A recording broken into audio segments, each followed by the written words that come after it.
43장 8절에서 10절 말씀, 책임진다 라는 제목으로 말씀을 나누려고 합니다. 5월은 가족의 달입니다. 하지만 가족이라는 이름을 가볍게 덮을 정도로 국민적 트라우마와 국민적 슬픔에서 벗어나지 못하고 있습니다. 왜냐하면 정부 당국은 세월호 침몰 사건 유가족들과 국민들을 한 번 울리는 것에 만족하지 않고 두 번, 세 번, 심지어 계속 울리고 있기 때문입니다. 양파 껍질처럼 계속해서 벗겨내도 끊임없이 나오는 해경의 초기 대응 문제 및 사건 은폐, 구조의 외주화, 그 일반들의 무능함과 쓸모없는 관료체제들이 그들을 울리고, 대통령의 연기 퍼포먼스에 울고, 여당의 후한 무치에 울고, 야당의 무능함에 울고, 공영방송사 보도국장의 막말에 울고, 청와대를 가는 도중에 정경에 막혀 길바닥에 앉아 울게 됩니다. 오늘로써 사건이 일어난 지 25일이 되었는데 온통 우는 일투성입니다. 왜 우리 국민들은 이렇게 당하고만 또 당해야만 하는지 모르겠습니다. 당한다는 말이 부족하고 어떤 다른 단어를 찾아야 하는데 마땅한 단어가 떠오르지 않습니다. 또 며칠 전 페이스북이나 SNS 그리고 포털을 통해서 알고 계시겠지만 감리교신학대학교 학생들이 세종대왕 동상에 올라가 기습 시위를 하다가 8명 전부 연행되는 일이 있었습니다. 이들의 요구는 다음과 같았습니다. 일부분을 여러분들에게 소개해 드립니다. 이제 청와대로 가자.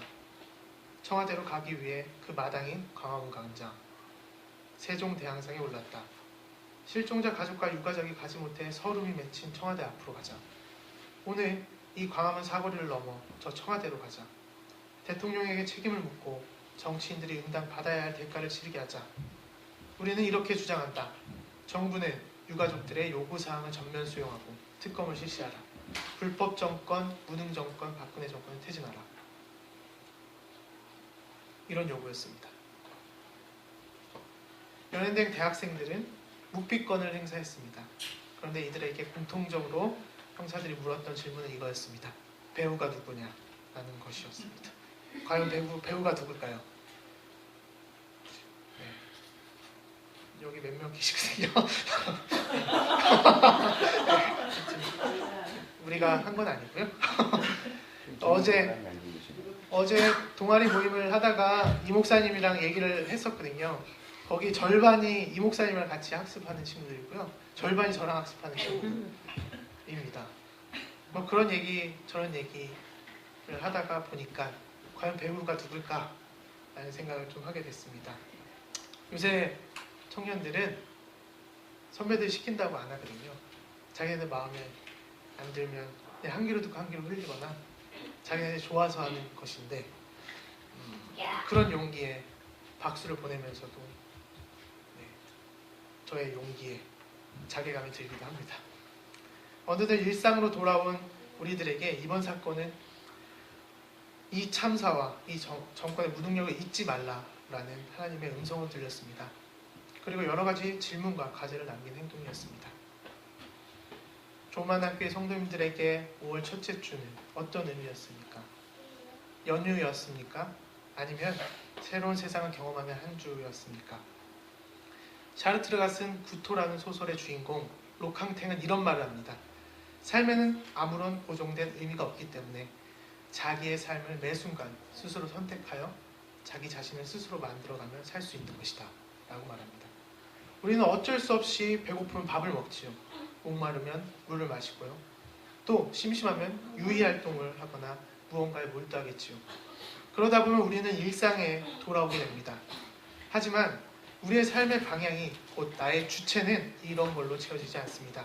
우리의 주체는 계속해서 왜 내가 스스로 존재하는지에 대해 끊임없이 질문하고 그것을 대답하기 위해서 대답을 나름대로 선택하게 됩니다. 내일을 다시금 살아가시고 내일에도 수많은 선택을 강요받거나 선택하실 때 꼭 자기 자신을 스스로 만들어가며 또 개척해가며 살 수 있는 좋은 만남 교회 성도님들이 되기를 간절히 기도하겠습니다. 오늘 본문은 야곱의 가족들 이야기입니다. 잘 알려진 말씀이죠.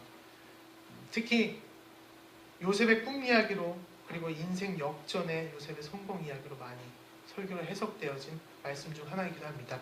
그런데 오늘의 이야기는 지나가는 이야기로 또 넘어가는 이야기로 넘어가는 경우가 대부분입니다. 오늘은 요셉의 방점에 있는 것이 아니라 바로 유다의 이야기를 하려고 합니다. 잘 아시다시피 야곱에게는 12명의 아들들이 있었습니다. 그 중에 첫째는 르우벤이죠.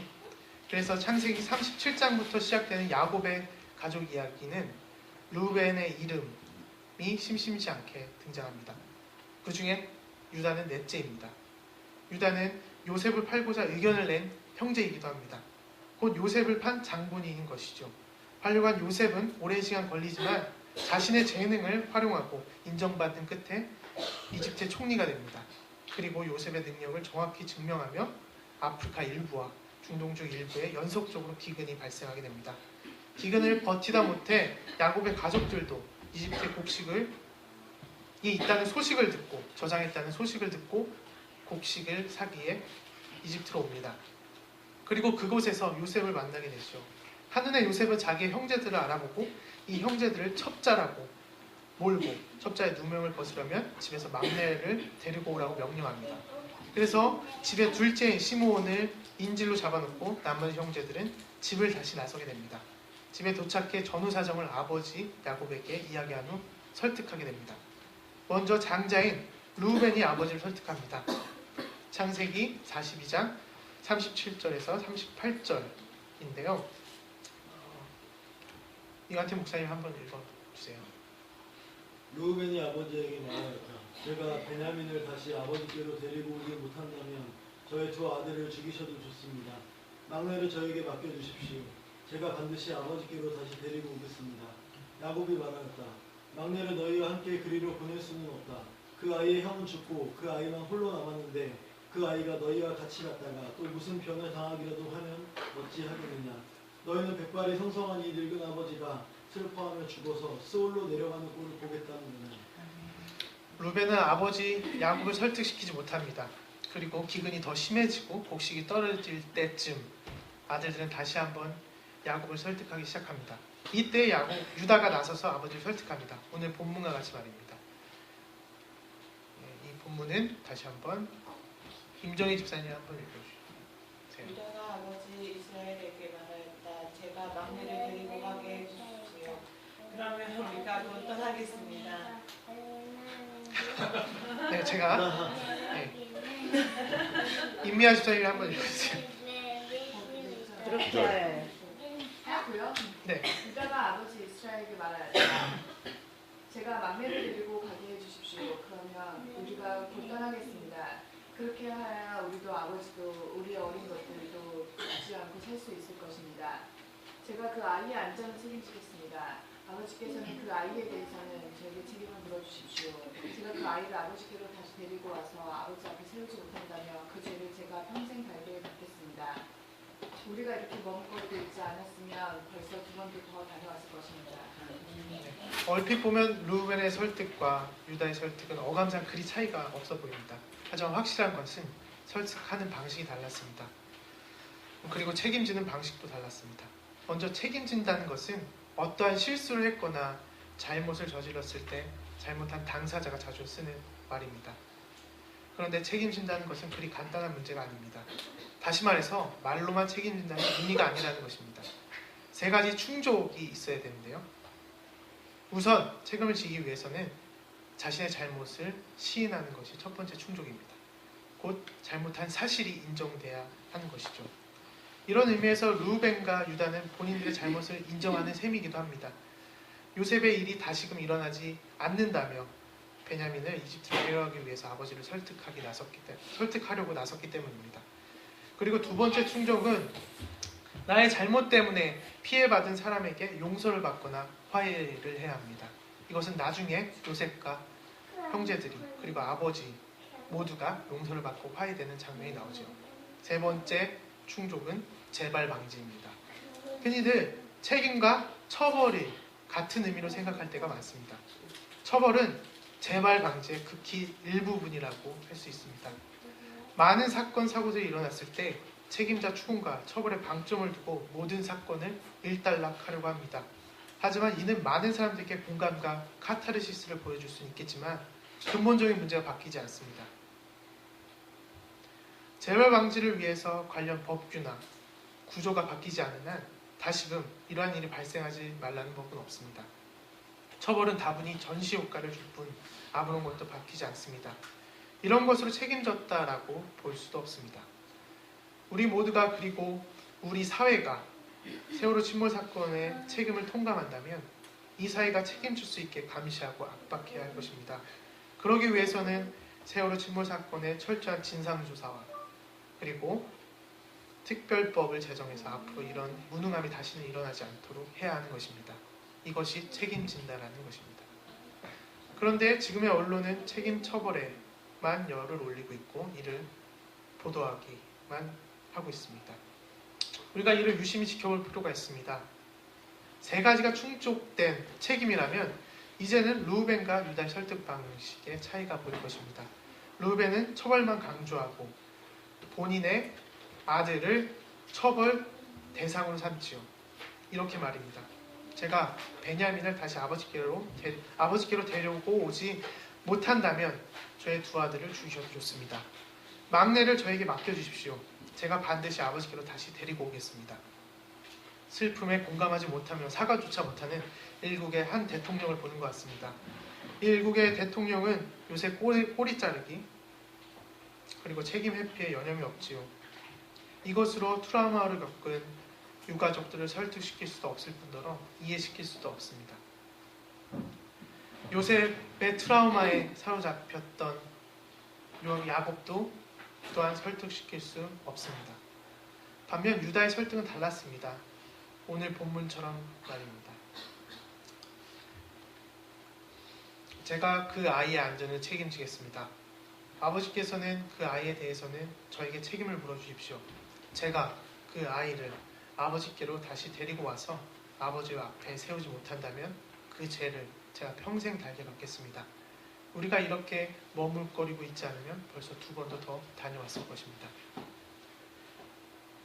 유다 자신이 책임을 지겠다고 말합니다. 책임에 대한 무게를 느끼게 됩니다. 또 이 본문이 그런 무게를 느끼게 합니다. 이 책임을 통해서 다시금 요셉과 같은 일이 생기지 않게 안전에 대한 다짐도 하게 됩니다. 결국 아버지를 설득해내고 이집트로 떠나게 되는 게 유다의 설득 때문이죠. 따라서 요셉의 사건으로 유다는 책임에 대해서 배우게 되고 루벤은 그렇지 못하게 된 것입니다.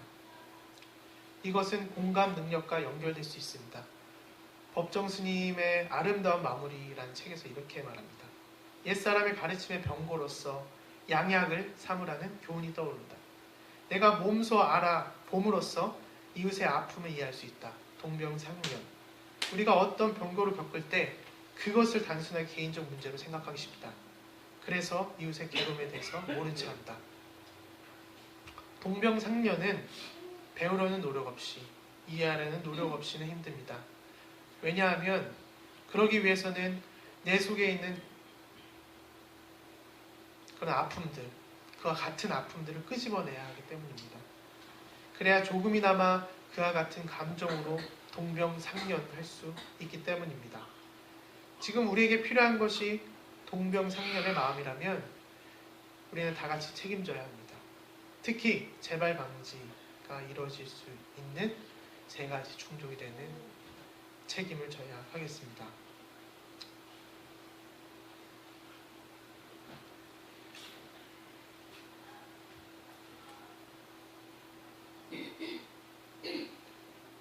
우리들은 어떠한 책임을 지고 있는지, 또 일상생활에서, 실생활에서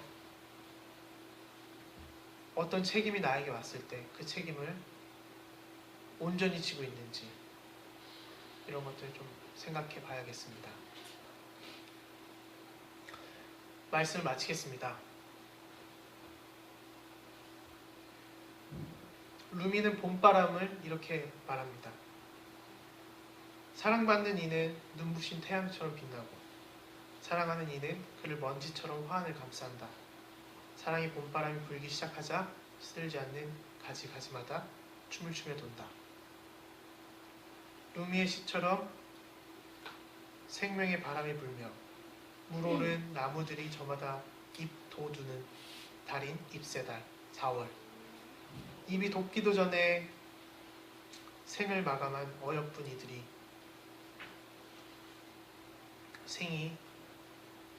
어여쁜 이들의 생이 허무하게 마감됐습니다. 그리고는 어른이란 작자들은 어느 누구도 이 생명에 대해 책임을 지지 않고 있습니다. 실수나 잘못은 누구나 할 수 있습니다. 그러니까 인간이겠죠. 그러기에 책임지는 인간 또한 인간이기에 당연한 행동이지 않을까 합니다.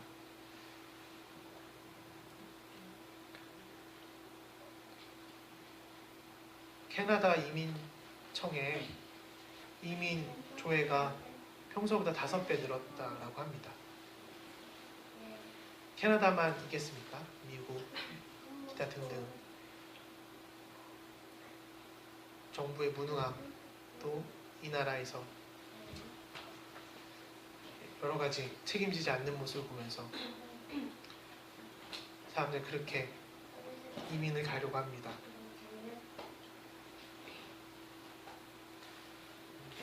이 책임지는 것이 당연한 것이죠. 그렇게 배웠고요. 이 당연한 것이 어느 순간 어색하게 되었습니다. 유다 같은 당연하고 평범한 행동이 특이한 행동이나 용기 있는 행동으로 변했습니다. 책임지지 않는 사회는 미래가 없습니다.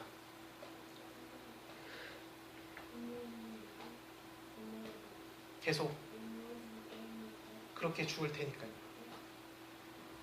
조문학교의 성도님들은 어떠한 책임을 지고 계십니까? 자신의 잘못에 대한 책임을 지고 계십니까? 김수영 시인 베개의 머리에 대어 보라 들리지 않느냐 최초의 행동에서는 이렇게 말합니다. 그것은 발자국 소리다. 고요한 발자국 소리에 태양이 보인다. 혹은 서리인지도 모른다.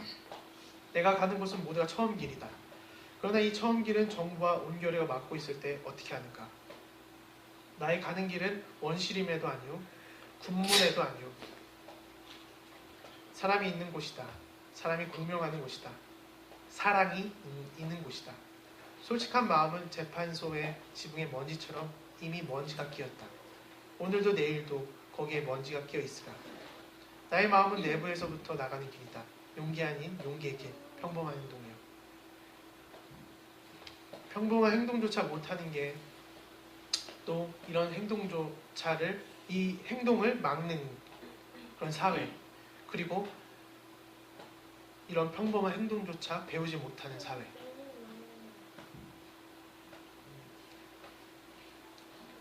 이런 사회에 우리도 책임을 져야 하겠습니다.